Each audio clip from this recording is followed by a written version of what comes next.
మహాదేవుడును మన రక్షకుడు అయిన యేసుక్రీస్తు ప్రభుల వారి శక్తిగల నామాన, అతి పరిశుద్ధమైన శ్రేష్టమైన నామాన మీ అందరికీ కూడా నిండు హృదయంతో వందనాలండి.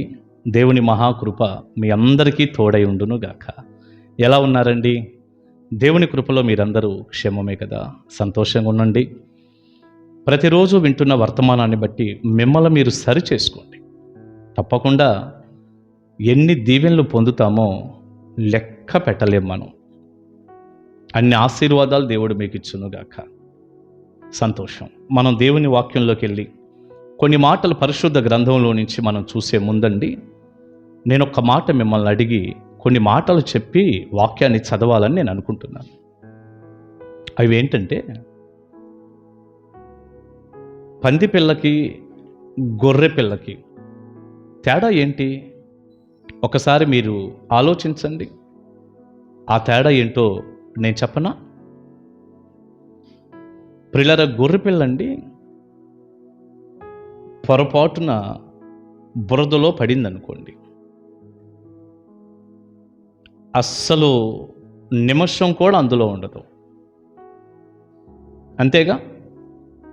ఇప్పుడు గొర్రెపిల్ల చాలా శుభ్రంగా ఉంది, చాలా నీటుగా ఉంది. పొరపాటున కాలు జారి బురదలో పడింది. పడిన తర్వాత, అబ్బా ఎంత బాగుంది బురద, చాలా బాగుంది, ఎప్పుడు కూడా ఈ బురదలోకి నేను రాలేదు, ఇంత బాగుంది ఏంటి బురద. చాలాసార్లు ఏదో ఆ బురద పక్కగా వెళ్ళాను కానీ బురదలో ఎప్పుడు పడలేదు, ఇంత బాగుంటుంది అనుకోలేదు నేను అసలు. ఇప్పుడు నేను ఎటు ఈ బురదలోకి వచ్చాను కాబట్టి ఇంకాసేపు ఉందాం, ఓ 10 నిమిషాలు ఉందాం, ఒక అరగంట ఉందాం అనుకుంటుందండి గొర్రెపిల్ల? అస్సలు అనుకోదు. గొర్రెపిల్ల ఏమనుకుంటుందో తెలుసా? అసలు ఆ బురదలో పడిన వెంటనే అది బయటికి రావటానికి వెంటనే ప్రయత్నం చేసిద్ది, దూకేసి వచ్చేసిద్ది బయటికి. ఒకవేళ అది బయటికి రాలేనటువంటి పరిస్థితిలో ఉంటే కేకలు పెట్టిద్ది, అరిచిద్ది, ఏడ్చిద్ది, బయటికి రావటానికి ఎంతో ప్రయత్నం చేస్తుంది. ఎవరైనా వచ్చి తీస్తే బాగుండు అనుకుంటుంది. మొత్తానికి ఎట్టకేలకు గిలగిల్లాడి ఆ బురదలో ఉండలేక టకామని బయటపడిపోయింది. 1 మినిట్ కూడా ఉండదు, ఒక్క నిమిషం కూడా అందులో ఉండదు. మరి పందిపిల్ల అయితే, పొరపాటున పందిపిల్లని శుభ్రంగా మనం కడిగేసి నీటుగా తయారు చేసి తీసుకెళ్తున్నాం. కొంతమంది ఫారెన్స్ అటు ఇటు అండి పంది పిల్లలను కూడా పెంచుకునే వాళ్ళు ఉంటారు. శుభ్రంగా తయారు చేసి దాన్ని కూడా నీటుగా బట్టలు గిట్టలు వేసి కూడా తీసుకెళ్ళే వాళ్ళు ఉంటారండి. అలా తీసుకెళ్తున్నప్పుడు పొరపాటున ఒక బురద గుంటలో పంది పిల్ల పడింది అనుకోండి, ఆ పంది ఏం చేస్తుందో తెలుసా? అస్సలు బయటికి రాదు. అబ్బా చాలా నాళ్ళైంది ఈ బురదలోకి వచ్చి, ఈ బురద అంటే నాకు ఎంత ఇష్టమో, అనవసరంగా వాంటర్ గారు నన్ను తీసుకెళ్ళి ఏదో శుభ్రంగా కడిగి శుభ్రం చేసి సబ్బెట్టి స్నానం చేయించి సెంటు కొట్టి నాకు ఒక డ్రెస్ వేసి ఏదో నన్ను పెంచుకుంటా ఆహ్లాదకరమైన ప్లేసుల్లో తిప్పుతున్నాడు. కానీ నేను ఎంత మిస్ అయిపోయాను ఇది. ఈ బురదని నేను మామూలుగా మిస్ అయ్యానా? ఇప్పుడు దొరికింది నాకు ఇది. ఎంత బాగుందో ఈ బురద, చాలా బాగుంది. నా పాత బురద, నేను ఎప్పుడు బురదలోనే కదా ఉండేది. పంది అనుకుంటుంది బురదలోనే కదా ఉండేది, నా బురద నాకు దొరికింది మళ్ళీ అని అందులో నిమిషంలో బయటపడదండి. గొర్రెపిల్లలాగా గంట అయినా బయటికి రాదు, రోజైనా ఆడే ఉంటుంది హాయిగా. ఎందుకంటే దానికి బురద అంటే అంత ఇష్టం, బయటపడాలన్న ఆలోచన కూడా రాదు దానికి. ఇది మీరు గుర్తుపెట్టుకోవాలి. పంది పిల్లకి గొర్రె పిల్లకి ఉన్నటువంటి తేడా ఏంటంటే, ఇదిగో కేవలం ఇదే. ఒక మాటలో చెప్పనా? పందిపిల్ల బురదలో పడితే బయటికి రావటానికి ఇష్టపడదు, అక్కడే ఉంటుంది, ఆనందిస్తుంది బురదలో. గొర్రెపిల్ల పొరపాటున బురదలో పడితే అస్సలు ఆనందించదు, 1 మినిట్లో బయటకు వచ్చేటానికి చూస్తుంది. వెంటనే ఎంత త్వరగా దూకి బయటకు వచ్చేస్తే అంత సంతోషిస్తుంది. ఎందుకంటే బురదంటే గొర్రెపిల్లకి అస్సలు ఇష్టం ఉండదు. ప్రియులారా, ఈ సందర్భాన్ని బట్టి మనం నేర్చుకుంటున్న పాఠం ఏందో తెలుసా? వాస్తవంగా మనం అపవిత్రులమే, పందిపిల్ల అనుకుంటున్నామే, అట్లాంటి బురదలో జీవించిన అపవిత్రులమే. యేసయ్య కృపను బట్టి ఆయన శిలువ త్యాగాన్ని బట్టి, ఆయన రక్తాన్ని బట్టి మన పాపాన్ని కడిగి గొర్రెపిల్లగా చేశాడు ఆయన. దేవుడి నామానికి స్తుతి కలుగును గాక. గొర్రెపిల్లగా మార్చాడు. మనల్ని గొర్రెలు అన్నాడు ఆయన. ఆయన గొర్రెల కాపరి.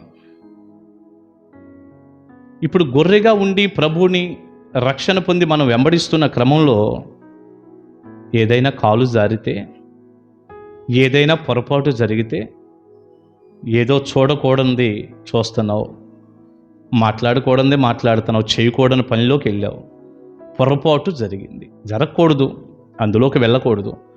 కానీ గత 6 రోజులుగా మనం వింటున్నటువంటి శ్రేష్టమైన భక్తులు జీవితాల్లో ఏమేం జరుగుతున్నాయి చూశాంగా. కనుక పొరపాటు జరిగే అవకాశం ఉంది కాబట్టి, ఏమండి, పొరపాటు జరిగే అవకాశం ఉంది, పాప నియమం లాగుతూ ఉంటుంది. ఇలాంటి మాటలు దైవజనుడిగా వాక్యంలోంచి నేను చెబుతున్నప్పుడు దాన్ని హేతువు చేసుకొని పాపం చేయమని కాదు. ఇది కూడా మీరు గుర్తుపెట్టుకోవాలి.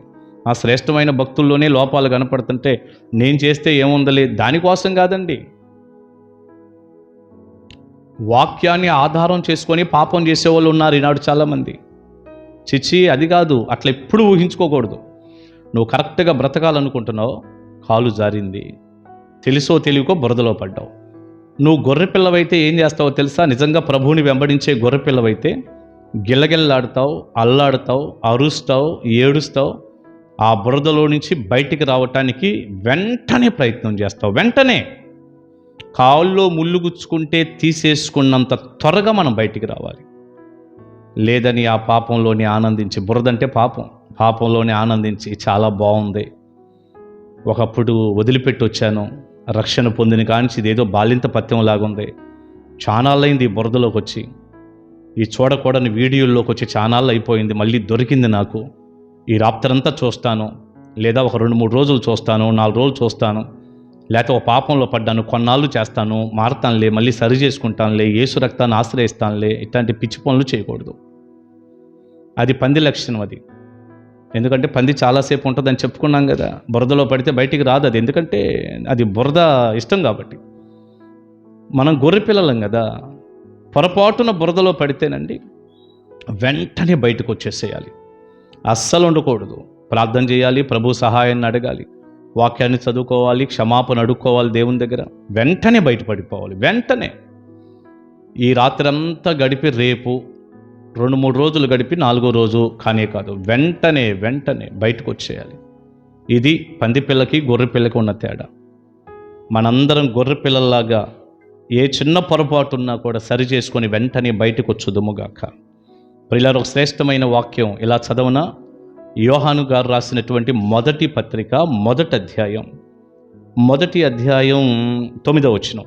మన పాపములను మనము ఒప్పుకొనిన ఎడల ఆయన నమ్మదగినవాడును నీతిమంతుడును గనుక ఆయన మన పాపములను క్షమించి సమస్త దుర్నీతి నుండి మనలను పవిత్రులనుగా చేయును. 7వ వచనం చివరి 2 లైన్లు. అప్పుడు ఆయన కుమారుడైన యేసు రక్తము ప్రతి పాపము నుండి మనలను పవిత్రులనుగా చేయును. మన పాపం మనం ఒప్పేసుకుందాం, విడిచిపెడదాం. ఆయన నమ్మదగినవాడు, నీతిమంతుడు. ఆయన రక్తంతో మన పాపాలన్నీ కడిగి తీసివేసి పవిత్రులుగా చేస్తాడు ఆయన. గుర్తుపెట్టుకో, గొర్రె పిల్లలాగా వెంటనే బయటకు వచ్చేస్తావుగా. ఇప్పుడే వచ్చేయి. ఈ వాక్యం వింటూ ఉండగానే మోకాళ్ళ మీద పడి దేవుని క్షమాపణ సహాయం వేడుకో, బయటకు వచ్చేయి.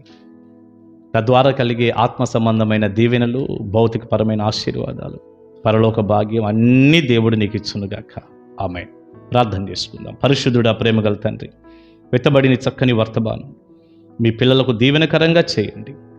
ప్రభువా, ఏదైనా తెలుసో తెలియకో పొరపాటు మాలో కనపడితే వెంటనే ఒప్పుకొని విడిచిపెట్టి మీ క్షమాపణ వేడుకొని బయటపడటానికి సహాయపడండి. కృపగల మీ చేతుల్లో పెట్టుకుంటూ ఎంతమంది పశ్చాత్తాపంతో, అయ్యా మేము ఆ బురదలో ఉండకూడదు, గొర్రె పిల్లవలే పరిగెత్తుకొని బయటకు వచ్చేయాలి అని ఎంతమంది ఆశపడుతున్నారు, వారందరినీ బయటకు తీయండి, క్షమించండి, మీ రక్తంలో కడగండి. తద్వారా కలిగే మీ దీవెనివ్వండి. యేసయ్య నామాన్ని ప్రార్థన మనవులు అడుగుచున్నాను తండ్రి. Amen. Amen. God bless you. దేవుని కృప మీ అందరికీ తోడై ఉండును గాక. ఆమేన్. ప్రియులారా, మరి 26వ వార్షిక జరుగుతూ ఉంది. రేపు మార్చి 2, 3, 4 తారీఖులు మన ఛానల్లో ఆహ్వానం ఒక చక్కని 2 నిమిషాల వీడియో మీకు తెలియజేశాను. చూడండి, సభలకు రండి. దైవ దీవెన మీకు ఉండును గాక. కలుసుకుందాం ఉదయకాల మన్నాలో.